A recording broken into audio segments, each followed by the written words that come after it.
हे WhatsApp guys, welcome back once again. So दोस्तों, आज की कहानी जो एक्सप्लेन करने जा रहे हैं उसका नाम है 10/10। दोस्तों, शुरुआत में हमें ये एक नॉर्मल स्टोरी लगती है, लेकिन आगे जाकर हमें कहानी का असली ट्विस्ट देखने को मिलता है। तो कहानी बहुत ही ज़्यादा मज़ेदार है। कहानी शुरू होती है कैथली नाम की एक औरत से, जो हर रोज़ की तरह अपने काम को शुरू करने से पहले कॉफ़ी के लिए आई है, जिसके बाद वो योगा के लिए जाएगी। लेकिन यहाँ हम एक चीज़ नोटिस करते हैं कि कोई अनजान आदमी उस पर नज़र रखे हुए, वो क्या कर रही है, कहाँ जा रही है, वो सब कुछ देखे जा रहा है। यहाँ तक कि वो उसके योगा क्लासेस के बाहर भी उसका वेट कर रहा है। आखिर ये आदमी कौन है और ये करना क्या चाहता है, ये आपको कुछ ही देर में पता चल जाएगा। अब कैथी के बाहर आते ही वो आदमी काफी एक्टिव हो जाता है और कार से उतरकर उसका पीछे जाने लगता है। तभी वो उसके मुंह पर पॉलिथीन डालकर उसे गिरा देता है और उसके हाथ पैर बांधकर डिग्गी में डाल देता है और कार को भगाते हुए अपने घर की तरफ ले जाने लगता है। बीच रास्ते में उसे 2 ऑफिसर भी दिखते हैं, लेकिन वो उन्हें कुछ पता नहीं चलने देता। इसके बाद वो उसे एक अलग रूट से घर लेकर आता है, पर यहाँ उसका घर भी जंगल के बहुत ही अंदर था, जहाँ पे किसी ऐसे नॉर्मल इंसान का आना तो मुश्किल था। अब वो कैथी को कार से बाहर निकालकर एक सीक्रेट रूम में ले जाता है, जो पूरी तरह से साउंड प्रूफ था और साइज में बहुत ही छोटा था, जैसे कि 10/10। ये रूम बाहर से विजिबल नहीं था, यानी कि कोई आम इंसान अगर इसे ढूंढने की कोशिश करे तो वो देख नहीं पाएगा। ये सब देख के इतना तो पता चल गया था। अब ये सारी चीजें देखकर हमें इतना तो पता चल जाता है कि इस आदमी ने ये सब बहुत पहले से प्लान करा हुआ था और बस सही समय का इंतजार कर रहा था, और आज उसे मौका मिल गया। कुछ देर बाद वो रूम में दोबारा जाता और अब वो पहली बार कैथी से बात करता है। वो बस उसका नाम जानना चाहता है, जिसके बताने के लिए कैथी खुद का मुंह खोलने के लिए कहती है, और मुंह खोलने पर वो चिल्लाना शुरू कर देती है, इसलिए वो दोबारा उसका मुंह बंद कर देता है। यहाँ उस आदमी के बारे में भी कुछ जानने को मिलता है, जैसे कि उसका नाम जॉन है और वो प्रोफेशन से एक बिजनेसमैन है। वो कैथी से कहता है कि चिल्लाने का कोई फायदा नहीं है, क्योंकि तुम्हारी आवाज कोई सुन नहीं पाएगा, इसलिए बेहतर है कि जो मैं पूछूं उसका सीधा सीधा जवाब दो। लेकिन वो उसके साथ कोऑपरेट करने को रेडी नहीं थी, इसलिए उसे वहां से जाना पड़ता है। अब बाहर आने पर वो कंप्यूटर में उस रूम में लगे साउंड रिकॉर्डर को सुन रहा था, ताकि वो कैथी की आवाज को रिकॉर्ड कर सके। पर इतना सब कुछ क्यों कर रहा है वो? जॉन और कैथी के बीच में क्या रिश्ता है और वो कौन है, इसके बारे में हमें कुछ पता नहीं चलता। जॉन अब सारे सबूतों को मिटाने में लग जाता है, जैसे कि वो सबसे पहले अपनी कार को साफ करता है, उसमें जो भी चीजें रखी थी सब कुछ बाहर निकाल लेता है, जिसमें एक बंदूक थी। इसके बाद वो घर के फ्लोर को साफ करता है ताकि कोई भी स्टेन ना बचा रहे। वहीं दूसरी ओर कैथी उस अंधेरे भरे रूम में कैद हुई पड़ी थी। वो जैसे तैसे खुद के मुंह से टेप को हटा लेती है, लेकिन उसके हाथ पैर अभी भी बंधे हुए थे। तभी उसे एक शाफ्ट दिखता है, जिसकी वेंटिलेशन बाहर जाकर खुलती थी। तो वो बड़ी ही मुश्किलों से खड़ी होती है और जाकर उसके पास चिल्लाना शुरू करती है, लेकिन इसका कोई भी फायदा नहीं है, क्योंकि ये जगह एक सुनसान इलाके में है और यहाँ किसी को उसकी आवाज सुनाई नहीं देगी। तभी वहां जॉन आता है, जो कहता है कि मैंने तुम्हारी आवाज सुनी, तुम चिल्ला रही थी ना। इस बार उसके हाथ में बंदूक थी, जिसे देखकर कैथी समझ जाती है कि ये शायद उसे मारने के लिए आया या फिर उसके साथ कुछ बुरा करने आया। तो कैथी उसे पैसों का ऑफर देती है, लेकिन वो साफ साफ मना कर देता है कि मुझे पैसे नहीं चाहिए। अब इस बात से हमें साफ पता चल जाता है कि उसका कोई और मकसद है कैथी को अगवा करने का।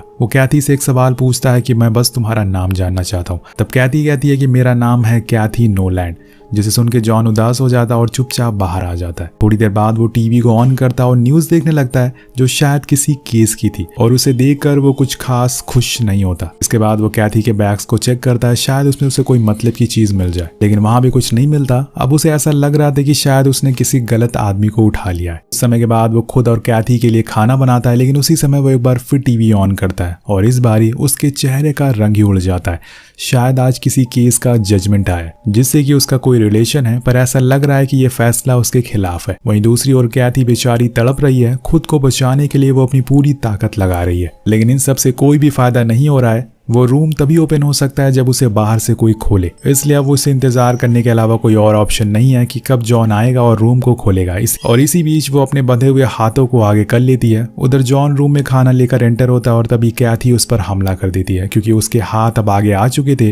वो उसे बहुत बार घूंसे मारती है, यहाँ तक कि वो बाहर रखे फ्लावर पॉट से उसके ऊपर फेंक देती है, जिसे कुछ देर के लिए जॉन बेहोश हो जाता है। अब यही सही मौका था उसे यहाँ से भागने का, लेकिन जब वो बाहर जाती है तो देखती है कि सारे डोर्स तो लॉक्ड है, जिसका पासवर्ड सिर्फ जॉन को पता है। तो वो फोन से 911 पर कॉल करने की कोशिश करती है, लेकिन वो भी किसी काम का नहीं था, क्योंकि उस पूरे एरिया में नेटवर्क ही मौजूद नहीं था। वो चीखती है, चिल्लाती है, पर कोई फायदा नहीं था, क्योंकि ये पूरा घर साउंड प्रूफ था, यानी कि वो एक सीक्रेट रूम से निकलकर दूसरे सीक्रेट रूम में पहुंच चुकी है, जिसके बाहर निकल पाना इतना आसान नहीं है। उसी दौरान वहां पर जॉन आ जाता है, जो काफी नॉर्मल लग रहा था, जैसे कि कुछ हुआ ही ना हो। वो उसे खाने के लिए इनवाइट करता है और वही ये सब जो कुछ भी हो रहा था वो सब कैथी के समझ से बाहर था। वो पूरी तरह से कंफ्यूज थी कि आखिर ये आदमी उसे चाहता क्या है। अगर वो उसको मारना चाहता है तो मार दे, या फिर उसे पैसे चाहिए तो वो भी उसे देने के लिए तैयार है। लेकिन जॉन तो बस उससे एक ही सवाल पूछे जा रहा था कि तुम्हारा नाम क्या है, और कैथी उसको एक वही जवाब दे रही थी कि कैथी नोलैंड, जिसे सुन के जॉन को कुछ खास खुशी नहीं मिलती। शायद वो कुछ और सुनना चाहता है उसके मुंह से, पर यहाँ उसके पेशेंस लेवल का टेस्ट होता जा रहा है।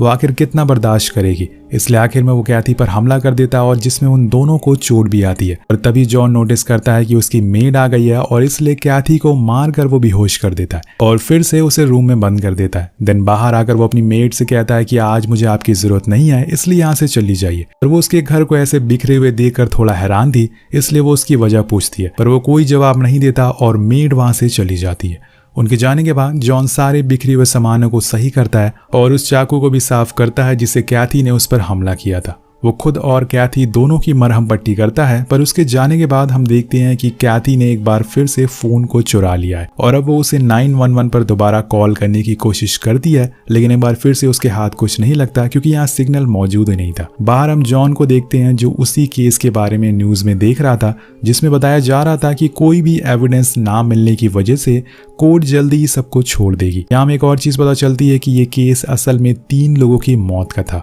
जिसमें कोर्ट जल्दी ही सबको रिहा करने वाली है क्योंकि किसी को कोई सबूत नहीं मिला। अब जॉन एक बार फिर से कैथी के पास जाता है और उसे कई सवाल पूछता है, लेकिन वो बार बार एक ही चीज बोलती है कि मुझे जितना भी पता था मैंने सब कुछ तुम्हें बता दिया है, अब मुझे जाने दो प्लीज।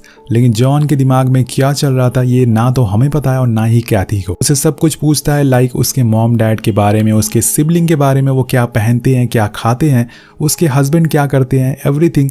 लेकिन ये सब जॉन को फेक लगता है। वो उसे कहता है कि मुझे तुम्हारे बारे में सब कुछ पता है कि तुमने पास्ट में क्या किया है, इसलिए बेहतर होगा कि तुम खुद अपने मुंह से बता दो। लेकिन वो चुप रहती है तो जॉन गुस्से में आकर उसे शूट कर देता है, लेकिन गोली उसके साइड से होकर गुजरती है और ये बस उसे डराने के लिए था। और होता भी ऐसी है, कैथी इससे बहुत डर जाती है और जॉन भी कहता है कि अगर उसने सच नहीं बोला तो वो उसे सच में मार देगा। यहाँ धीरे धीरे खुलता है इस पूरी कहानी का असली पत्ते। वो बताती है कि मैंने अपने पास्ट में किए कुछ गुनाहों की वजह से अपना सब कुछ बदल दिया, मेरी लाइफ, मेरी आईडी, मेरा पासपोर्ट, नाम, यहाँ तक कि मैंने अपना हुलिया भी चेंज कर दिया। इसके बाद जॉन कहता है कि तुम्हारा जन्म असल में मियामी में हुआ था, तुम्हारी मॉम एक नर्स थी और तुम्हारे डैड एक फुटबॉल टीम के कोच थे, लेकिन बाद में उन्होंने किसी और से शादी कर ली जिसकी वजह से तुम्हारी ट्विन सिस्टर ने खुदकुशी कर ली, जिसके कुछ दिनों बाद तुम्हारी मॉम भी मारी गई। कैथी ये सुनकर शौक थी कि आखिर उसे इतना सब कुछ उसके बारे में कैसे पता, ये तो आज तक उसने किसी को नहीं बताया था। और आखिर में वो एक बार फिर से उसका नाम पूछता है। तब कैथी अपना रियल नेम बताती है जो कि था नतालिया। कैथी तो असल में उसकी ट्विन सिस्टर का नाम था जिसने खुदकुशी कर ली थी। इतना सब कुछ सुनने के बाद हमें ये नहीं पता चलता कि नताली ने अपने पास्ट में क्या किया था, ये तो बस उसे और जॉन को ही पता था। बाहर आने पे जॉन टीवी में अपने बच्चों की वीडियोस देखता है, जिसे हमें पता चलता है कि उसकी एक फैमिली भी है और उन्हें देखकर वो काफी इमोशनल हो जाता है। नतालिया एक बार फिर से 911 पर कॉल लगाती है, लेकिन इस बारी वो उस फोन को शाफ्ट के करीब ले जाती है, जहाँ पे फोन कनेक्ट हो जाता है और वो फौरन खुद का नाम और जॉन की कार के बारे में ऑफिसर को बताती है। पर इससे ज्यादा और कुछ वो नहीं कह पाती क्योंकि तब तक फोन बंद हो जाता है। पर वहां जॉन को भी पता चल चुका था कि फोन गायब है, इसलिए वो फौरन रूम में जाता है और उस फोन को तोड़ देता है। अब यहाँ जॉन के लिए सब इरिटेटिंग होता जा रहा था, इसलिए वो अब सीधा पॉइंट पे आता है और नतालिया से पूछता है कि वो पास्ट में किस हॉस्पिटल में काम करती थी। तो वो कहती है कि सेंट लूथियंस, और ये वही हॉस्पिटल था गाइस जहाँ पे कुछ सालों पहले अचानक से 3 मरीजों की मौत हो गई थी। मैं आपको एक और बात बता दूं, जो केस जॉन बार बार देख रहा था वो असल में इसी 3 लोगों की मौत का था, लेकिन उसमें बताया गया है कि जिन लोगों की मौत हुई थी वो असल में एक नेचुरल डेथ। लेकिन जॉन ये सब मानने को तैयार नहीं है। उसे लग रहा है कि उनकी मौत किसी गलती की वजह से हुई है या फिर उन्हें मारा गया है, और इन 3 लोगों में से उसकी वाइफ भी मौजूद थी। यही बात वो नतालिया से भी कहता है, पर वो कहती है कि इसमें मेरी क्या गलती है, हॉस्पिटल की गलती है ये सब, मैं तो निर्दोष हूँ, तभी मैं बाहर हूँ। अब यहाँ हमें एक और बात पता चलती है कि जो 3 लोग उसमें मारे गए थे उसमें जॉन की वाइफ क्लेयर भी मौजूद थी। तो अब यहाँ आपको थोड़ी थोड़ी बातें समझ में आ रही होगी कि असल में इस कहानी में चल क्या रहा है। अब यहाँ जॉन नतालिया से कहता है कि तुम झूठ बोल रही हो, मेरी वाइफ की 1 हफ्ते पहले रिपोर्ट आई थी जिसमें सब कुछ नॉर्मल था, फिर अचानक से उसके सारे ऑर्गन कैसे फेल हो गए और ये उसकी मौत की वजह कैसी हो सकती है। ये सब जानने के लिए जॉन ने बहुत जगहों पर छानबीन करी, तब जाकर उसे कुछ सबूत मिले, जैसे कि जब उसकी वाइफ की लाश मिली तो उसके हाथ में वेडिंग रिंग मौजूद नहीं थी, पर रियलिटी में वो कभी भी उसे उतारती नहीं थी। ये सब कैसे पॉसिबल हो सकता है? यही सब सोचते हुए वो बाहर आ जाता और अपनी वाइफ और अपनी बेटी की रिकॉर्डिंग देखने लगता है, जिसमें वो बहुत खुश लग रहे थे। उसके दिमाग में बहुत सी बातें चल रही थी, जैसे कि उसकी वाइफ तो कभी ड्रिंक नहीं करती, तो उसका किडनी फेलियर कैसे हो सकता है। इस सब बातें को लेकर वो एक बार फिर से नतालिया के पास जाता है, लेकिन इस बारी वो और रूड हो चुका था, क्योंकि उसे सच्चाई पता थी कि असल में उसकी वाइफ का खून हुआ है, जो कि नतालिया ने ही किया है। और अब उसके पास एविडेंस भी मौजूद है जो उसके खून के सैंपल से मिले हैं। उसे साफ साफ कहता है कि अगर तुम सब कुछ सच बता रही हो या फिर नहीं, या फिर मैं तुम्हें जान से मार दूं। तब जाकर नतालिया सब कुछ सच कबूल करती है कि हाँ, मैंने ही तुम्हारी वाइफ का खून किया है, और उन 2 लोगों का भी। अब यहाँ वो पूरा रीजन बताती है कि जब मैं छोटी थी तो मेरे डैड एक लड़की के साथ भाग गए, जिसके बाद मेरी माँ की सबके सामने बेइज्जती होने लगी। मेरी बहन ने खुद की जान ले ली, और उस दिन के बाद से मुझे उन लोगों से नफरत होने लगी जो अपने चाहने वालों को चीट करके किसी और के साथ भाग जाते हैं। जब मेरी हॉस्पिटल में जॉब लगी तो मैंने तुम्हारी वाइफ को पहली बार देखा था, लेकिन कुछ दिनों बाद जब उसे पता चला कि क्लेयर की तो पूरी फैमिली है पर उसका किसी और के साथ अफेयर है। अब ये सुन के जॉन के होश उड़ जाते हैं कि उसकी वाइफ उसे धोखा दे रही थी। इससे आगे वो बताती है कि वो आदमी उसे हॉस्पिटल में मिलने भी आता था। और रही बात वेडिंग रिंग की, तो वो भी मैं तुम्हें बता देती हूँ कि असल में जब क्लियर की बॉडी मिली तो वो नाइट ड्रेस में थी और उसने कोई भी रिंग नहीं पहनी थी, क्योंकि वो उस दिन असल में उसी आदमी से मिलने गई थी अपने पति से झूठ बोलकर। मैंने ये सब बहुत दिनों तक नोटिस किया और फिर जाकर एक दिन मैंने उसे मार दिया, क्योंकि मुझे लगता है कि ऐसे लोगों को मार देना ही बेहतर है जो अपनों को धोखा देते हैं। कोर्ट में बहुत दिनों तक मेरा ट्रायल चला पर पुलिस को कुछ नहीं मिला, जिसके बाद मैं रिहा हो गई। अब ये सब बातें जॉन को कुछ समझ नहीं आ रही थी, पर उसे इस बात की खुशी थी कि उसने कम से कम ये तो एडमिट कर लिया कि आखिरकार उसने अपने वाइफ के कातिल को पकड़ लिया है। ये सब उसने रिकॉर्ड भी कर लिया था, यानी कि उसके पास अब सबूत भी मौजूद है। लेकिन उसके दिमाग में एक ही बात थी, क्या जो उसने बताया वो सही था? इसी चीज से परेशान होकर वो घर से बाहर आ जाता है, लेकिन वहां वो देखता है कि कुछ पुलिस वाले आए हैं जिन्होंने उसकी कार से उसका एड्रेस पता लगाया है। असल में ये नतालिया के कॉल से यहाँ पर आए थे, लेकिन उन्हें कुछ खास यहाँ पर नहीं मिलता, इसलिए वो वापस चले जाते हैं। उधर नतालिया देखती है कि रूम के फ्लोर की एक टाइल उखड़ रही है, तो वो उसे बाहर निकालने की कोशिश करती है, पर बहुत देर कोशिश करने के बाद तब जाकर वो टाइल थोड़ा सा बाहर आ पाती है। उसी दौरान वहां जॉन आ जाता है, जो उसे कहता है कि तुमने जो भी कुछ किया वो गलत था, क्योंकि तुम्हें किसी ने हक नहीं दिया है कि तुम मेरी वाइफ की जान लो। अगर वो गलत थी तो मुझसे आकर तुम्हें बात करनी चाहिए थी, तुमने मेरे साथ पुलिस स्टेशन चलना होगा और वहां जाकर तुम्हें ये सब कन्फेस करना होगा। लेकिन नतालिया मना कर देती है। वो कहती है कि अब वो किसी को भी अपनी जिंदगी बर्बाद करने नहीं देगी, और इसके तुरंत बाद ही वो स्टाइल से उस पर हमला कर देती है, जिससे वो गिर जाता है और इसी का फायदा उठाकर वो वहां से बाहर आ जाती है। दोनों में एक बार फिर से हाथापाई होना शुरू हो जाती है। इस बारी नतालिया के हाथ लग जाती है जॉन की बंदूक,